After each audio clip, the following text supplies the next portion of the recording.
पढ़ेंगे respiration in humans. Respiration in humans में देखो पढ़ना क्या है, क्वेश्चन कैसे आते हैं।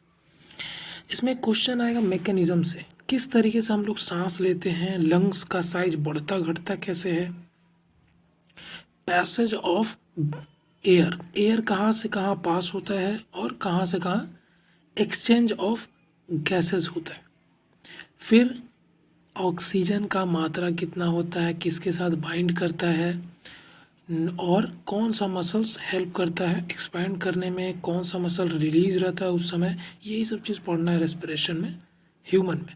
ठीक है, तो नोट डाउन करते जाना है पॉइंट बाई पॉइंट। ठीक है, और ज़्यादा डिफ़िकल्ट नहीं है, ज़्यादा तुम लोग को दिया गया है इसमें बहुत ज़्यादा। ठीक है, लग रहा है कि बहुत बड़ा ये है, वैसा कुछ नहीं है, सिंपल है। मेनली याद रखना है mechanism of respiration in human, और कुछ भी नहीं है। ठीक है, और लंग्स का पार्ट याद रखना है, लंग्स का पार्ट याद रखना है, कौन सा लंग्स लेफ्ट और राइट में किधर, कौन सा छोटा कौन सा बड़ा, कौन सा 3 लोब होता है, ये सब चीज़ है। एल्वियोलाई कहाँ पर होता है, नेमिंग वगैरह जो आगे पेज में दिया हुआ है फिगर, वो याद रखना है। ठीक है, तो हम लोग आते हैं पहले बेसिकली, देखो क्या है रेस्पिरेशन हम लोग का है क्या। तो ये डेफिनेशन लिख लेंगे, the process by which energy is release from food in our body is called respiration. उस दिन हम पढ़ चुके हैं लास्ट में रेस्पिरेशन है क्या, कि break down of food, simple सा ऑक्सीडेशन ऑफ फूड होता है, उसी को बोलते हैं रेस्पिरेशन, उसमें हम लोग का हेल्प होता है। रेस्पिरेशन में होता है क्या है कि रेस्पिरेटरी सिस्टम जो होता है, ठीक है, ऑक्सीजन को ब्रीदिंग करता है, मतलब अंदर हम लोग क्या लेते हैं सांस, ऑक्सीजन, और जो भी खाना पे एक्शन करता है वो काम करता है, उसके बाद जो भी वेस्ट मटेरियल निकलता है, तो बेसिकली अगर हम बोलते हैं कार्बन डाइऑक्साइड, तो उसको फिर हम लोग इसी प्रोसेस के थ्रू बाहर भी कर देते हैं। तो ये क्या है, गैसियस एक्सचेंज है बिटवीन ब्लड एंड एयर। ठीक है, गैसियस एक्सचेंज है, जैसे कि प्लांट करता है वैसे हम लोग करते हैं गैसियस एक्सचेंज, क्योंकि अंदर हवा को लेना और बाहर निकालना। तो ये क्या क्या होता है, ऑक्सीजन और कार्बन डाइऑक्साइड, दो गैस के बारे में मेनली हम लोग देखते हैं कि एटमॉस्फेयर में कितना अमाउंट है ऑक्सीजन और कार्बन डाइऑक्साइड का, और हमारे ब्लड में कितना है, फिर लंग्स में कितना, ये सब चीज़ हम देखेंगे। ठीक है, यहाँ पे थोड़ा सा जो ये फिगर दिख रहा है इसको थोड़ा सा ध्यान से देखो, हम एक चीज़ बता रहे हैं, ड्रॉ करना अच्छे से। देखो फिगर ये है, लेफ्ट है और ये राइट है। ठीक है, यहाँ देखो 1 और 2, यहाँ देखो 1 2 और 3, तो ये लेफ्ट वाला लोब में 2 पार्ट है और राइट वाले लोब में 3 पार्ट। याद रखना इस चीज़ को, नोट डाउन करना है अच्छे से कि लेफ्ट और राइट में है डिफरेंसेस काफ़ी। ये 2 लोब है, ठीक है, और ये 3 लोब है। ठीक है ना, अब एक याद रखो कि ये शॉर्ट दिख रहा है और ये लॉन्ग दिख रहा है। ठीक है, देखो शेप में दोनों का अंतर। ठीक है, तो शेप का क्या है अंतर, कि देखो इस साइड क्या होता है, ये लेफ्ट है, स्टमक है। ठीक है, और तो और क्या, ये क्या है, यहाँ पर इंपॉर्टेंट चीज़ है, ये है कार्डियक नॉच या फिर हार्ट नॉच बोल सकते हैं, हार्ट को बोलते हैं कार्डियक नॉच, मतलब गड्ढा टाइप का है। ठीक है, NOTCH नॉच, यहाँ पर होता है कि हमारा हार्ट होता है, जनरली हम लोग का हार्ट जो है यहीं पे फिट होता है, तो लेफ्ट वाले लंग्स से सटा होता है हमारा हार्ट, याद रखना है इस चीज़ को। ठीक है, आगे चलते इसमें बस यही चीज़ याद रखना है, 3 लोब राइट में होता है, ट्राई ट्राई याद रखना है, राइट और ट्राई, इसे याद रखना, हार्ट में भी हेल्पफुल आएगा ये, राइट और ट्राई याद रखना, हार्ट में भी हेल्पफुल आएगा, ट्राई कस्पिड बाई कस्पिड बताएंगे तो यहाँ पर राइट लंग्स है तो 3 लोब्स, लेफ्ट लंग्स है तो 2 लोब्स। ठीक है, जस्ट अपोजिट कर देना है, यहाँ पे देख लिए। फिर देखो यहाँ पे ये फिगर एक है, मतलब जैसे कि प्लांट का कोई ऊपर का क्राउन वगैरह पार्ट है। ठीक है, तो ये लंग्स का है, अंदर ब्रोंक्योस ब्रोंक्योल्स और ब्रोंकस और जितना भी एल्वियोलाई का सारा चीज़ इस तरीके से दिखता है लंग्स के अंदर। ये मसल्स को अगर हटा देते हैं, उसके अंदर जो ये रूट्स टाइप का जा रहा है उसके बारे में हम देखेंगे आगे वाले फिगर में। अब देखो क्या है कि हम लोग जानते हैं कि बॉडी में ये रेस्पिरेशन क्या कर रहा है, फूड को ब्रेक डाउन करके हम लोग को एनर्जी प्रोवाइड कर रहा है। एनर्जी प्रोवाइड कराते समय क्या हो रहा है, लंग्स घटता है उसका साइज और बढ़ता है, ये सब चीज़ करते हैं, तो उस प्रोसेस का नाम बोलते हैं ब्रीदिंग। अब ब्रीदिंग पता है, लिख सकते हो आसानी से, यहाँ पे जो ये पूरा लाइन पैरा है ये उसी के बारे में है कि रेस्पिरेशन यानी कि ब्रीदिंग है क्या।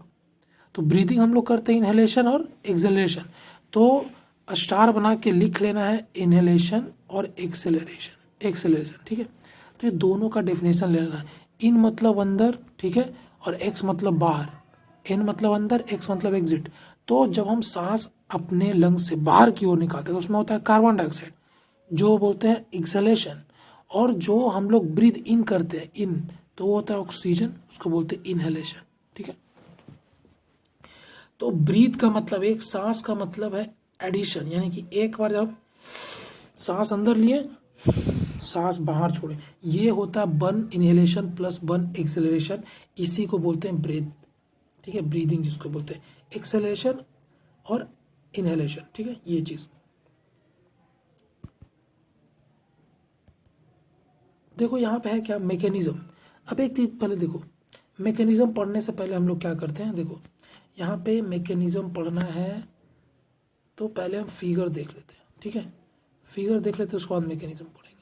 यहाँ पे ये फिगर देख लो, पहले पॉज करके फिगर देखना है, एकदम दिमाग में छाप लेना है फिगर को, हर फिगर को। इसमें डाइजेस्टिव सिस्टम है, लंग्स का है, हार्ट है, सारा चीज़, ठीक है। देखो करना क्या है इसमें, बेसिकली सारा फिगर है ये चीज़ का, ये पोर्शन, ये, ठीक है। तो इसमें देखो है क्या, ड्रॉ करोगे सब, पैसेज याद रखना, भी हम पैसेज बताएंगे कहाँ से कहाँ इसके नीचे वाले फिगर में। ये नीचे देखो, ये डायफ्राम है, ये फिगर डायफ्राम है, एक मसल्स होता है जो यहाँ पर से फूड पाइप को भी ये जाने देता है स्टमक में यहाँ से, ठीक है। अब देखो यहाँ पर क्या है कि नोज़ यहाँ पे दिया हुआ है, माउथ है यहाँ पर, नॉस्ट्रिल जो है, ठीक है, ये सब देखना है, हवा कहाँ से आ रहा है, फेरिंग्स क्या है, ट्रैकिया क्या है, ब्रोंकस, लंग्स तो है, ब्रोंक्यूल्स, एल्वियोलाई। अब देखो यहाँ पर 3 से 4 पॉइंट को याद रखना है। सबसे पहले विंड पाइप को बोलते हैं ट्रैकिया, ठीक है, विंड पाइप को बोलते हैं ट्रैकिया, याद रखना है। करना क्या है कि नोट जैसे लाइन में लिख, तो इसको भी लिख लो एक जगह कि पॉइंट दे करके क्या क्या चीज़ें हैं, कौन कौन सा पार्ट होगा। ट्रैकिया हो गया। ब्रोंकस किसे बोलते हैं, तो ट्रैकिया जब सब डिवाइड करेगा तो उसको ब्रोंकस बोलते हैं, ठीक है। जब ब्रोंकस सब डिवाइड करेगा उसको ब्रोंक्यूल्स बोलते हैं। और जब ब्रोंक्यूल से एयर सैक छोटा छोटा मोल्डेड टाइप का, बीड टाइप का बना रहेगा एयर सैक, उसको एल्वियोलाई बोलते हैं। तो ये मेनली 3 चीज़ में कन्फ्यूजन होता है और यही 3 चीज़ के बारे में पूछता है।